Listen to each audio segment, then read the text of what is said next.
பெருமானார் ஸல்லல்லாஹு அலைஹி வஸல்லம் அவர்கள் சொன்னார்கள்.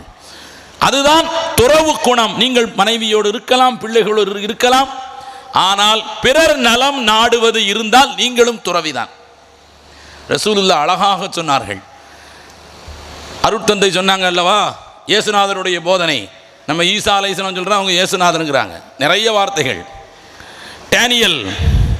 தானியால் அலைஹிஸ்ஸலாத்து வஸ்ஸலாம், டேவிட் என்று சொல்வார்கள், தாவூத் அலைஹிஸ்ஸலாத்து வஸ்ஸலாம், சர் ஐசக் நியூட்டன் சொல்றாங்களா இல்லையா, இஸ்ஹாக் அலைஹிஸ்ஸலாத்து வஸ்ஸலாம், ஆபிரகாம் என்று சொல்வார்கள், இப்ராஹிம் அலைஹிஸ்ஸலாத்து வஸ்ஸலாம், மைக்கேல் என்று சொல்வார்கள், மீகாயில் அலைஹிஸ்ஸலாத்து வஸ்ஸலாம், கப்ரீல் என்று சொல்வார்கள், நாம் அதைத்தான் ஜிப்ரீல் அலைஹிஸ்ஸலாத்து வஸ்ஸலாம், மோசஸ் மூசா அலைஹிஸ்ஸலாத்து வஸ்ஸலாம், ஈசா அலைஹிஸ்ஸலாத்துடைய சாலமன் சுலைமான் அலைஹிஸ்ஸலாத்து வஸ்ஸலாம், அந்த அவர்களுடைய ஈசா